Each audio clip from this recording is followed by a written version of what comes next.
Hello and welcome. उम्मीद करता हूँ आप सब खैरियत से होंगे। आज हम पोषण अभियान का दूसरा पार्ट डिस्कस करेंगे। जिन कैंडिडेटों ने पार्ट फर्स्ट नहीं देखा है, प्लेलिस्ट में जाके वो पार्ट फर्स्ट इस लेक्चर का देख सकते हैं। तो टेलीग्राम ग्रुप अगर आपने ज्वाइन नहीं किया है, उसकी भी लिंक डिस्क्रिप्शन बॉक्स में है, आप ज्वाइन कर सकते हो ताकि टाइमली आपको हर एक अपडेट का पता चले। Let us get started. आज हम बात करेंगे पोषण अभियान टारगेट्स। तो कल ऑलरेडी मैंने आपको ये बताया है, पोषण अभियान 2018 में लॉन्च हुई है। इस प्रोग्राम का जो एम है that is to address problems of malnutrition in India. तो अगर हम इसमें टारगेट ग्रुप्स देखेंगे, कौन कौन सा टारगेट ग्रुप है। The specific target groups are children from 0 to 6 years, adolescent girls, pregnant women and lactating mothers. तो जो ये 3 ग्रुप है, ये इस प्रोग्राम के टारगेट ग्रुप्स हैं। तो इस स्कीम के तहत गवर्नमेंट्स के क्या टारगेट्स थे और किस परसेंटेज में वो चाहते थे इस मॉल न्यूट्रिशन को रिड्यूस करना, तो यहाँ पे आप स्क्रीन पे देख सकते हो।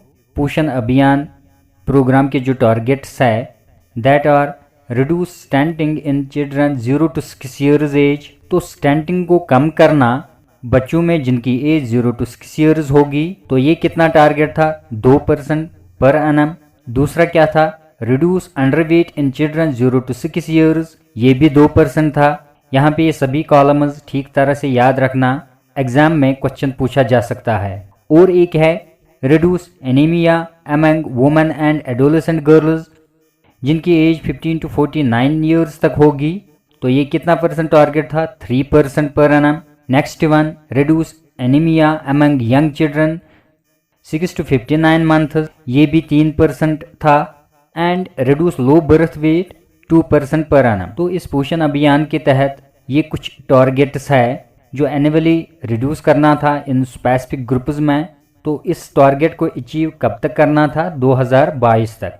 तो हिंदुस्तान में पोवर्टी मॉल न्यूट्रिशन ये एक बहुत बड़ा चैलेंज है सरकार के लिए। ये कितना कम हो रहा है, पोवर्टी की क्या हालात है, ये कम हो रही है या नहीं हो रही है। तो यहाँ पे ये रिपोर्ट आप पढ़ सकते हो। As per the report of UN 2020 development programme entitled charting pathways out of multi dimensional poverty, ये एक प्रोग्राम का नाम है। इसमें क्या बताया गया है, 2005 से लेकर 2015 तक इंडिया ने कितनी पोवर्टी कम की है। 2005 में 55% पोवर्टी थी कंट्री में, 2015 तक ये कितना कम हुई है, 55% से लेके 27% तक ये पहुंच गई है। तो इसके अलावा अब गवर्नमेंट बहुत ज़्यादा प्रायोरिटी दे रही है to the issues of malnutrition and making serious effort to address the issue. Malnutrition भी एक बहुत बड़ा चैलेंज है सरकार के लिए। तो इस पे सीरियस एफर्ट्स लगाई जा रही है सरकार की तरफ से ताकि ये हेल्थ इश्यूज रिजॉल्व हो जाए।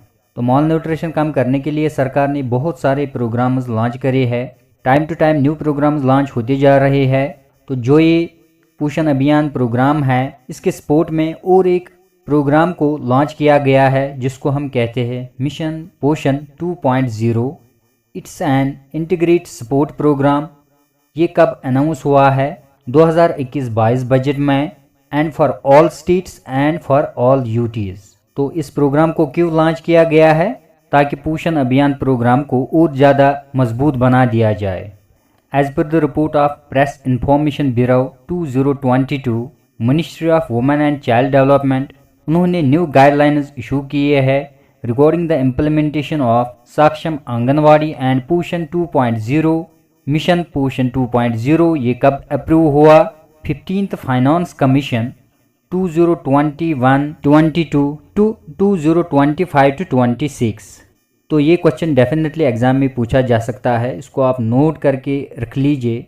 पोषण 2.0 ये कब अप्रूव हुआ, 15th फाइनेंस कमीशन 2021-22। तो 5 साल के लिए ये फाइनेंशियल प्लान होता है, दैट्स अप टू 2026। अब हम बात करेंगे ऑब्जेक्टिव्स ऑफ पोषण 2.0। इसके ऑब्जेक्टिव्स क्या है। First one, to contribute human capital development in the country. ये ह्यूमन कैपिटल क्या होता है, कंट्री में जो भी लोग हैं, बच्चे, औरतें, सभी लोग, उनमें skills, knowledge, health improvement develop करना, उनकी पोटेंशियल को आगे ले जाना, उसको हम ह्यूमन डेवलपमेंट कहते हैं। एक आदमी को पूरी तरह से डेवलप करना, फिजिकली, मेंटली, इंटेलेक्चुअली, सोशली लोगों में नॉलेज इंप्रूव करना, स्किल्स बढ़ाना, हेल्थ स्टेटस बढ़ाना, that is called as human capital development. जो इसका दूसरा ऑब्जेक्टिव है that is promote nutrition awareness and good eating habit for good health. Nutrition awareness को प्रमोट करना, गुड ईटिंग हैबिट इस चीज को डेवलप करना फॉर गुड हेल्थ। और एक ऑब्जेक्टिव है that is to address nutrition related deficiencies and challenges. जो भी न्यूट्रिशन रिलेटेड चैलेंजेस होंगे उनको रिजॉल्व करना, ये पोषण 2.0 का एक ऑब्जेक्टिव है। Besides Poshan 2.0 mission shall focus on maternal nutrition, infant and young child feeding norms. तो ज़्यादातर फोकस किन पे किया जा रहा है? Infant, young child and pregnant women. और ट्रीटमेंट प्रोटोकॉल को डेवलप करना टू रिड्यूस स्टंटिंग, एनीमिया, खून की कमी इसको कम करना, स्टंटिंग को कम करना। These all things supported by पोषण ट्रैकर। तो पोषण ट्रैकर को इसीलिए लॉन्च किया गया है ताकि इन सभी ऑब्जेक्टिव्स का पूरी तरह से पता चले कितना इम्प्रूवमेंट हो रहा है। जितने भी ये प्रोग्राम्स लॉन्च करे गए हैं इनसे कितना बेनिफिट हो रहा है बच्चों में, वुमेन्स में, एडोलसेंट गर्ल्स में। तो पोषण ट्रैकर को इसीलिए लॉन्च किया गया है। तो कल हम बात करेंगे पोषण ट्रैकर पे। आज ये टॉपिक कंप्लीट हुआ है। मिलते हैं नेक्स्ट वीडियो में। टिल देन अल्लाह हाफिज़।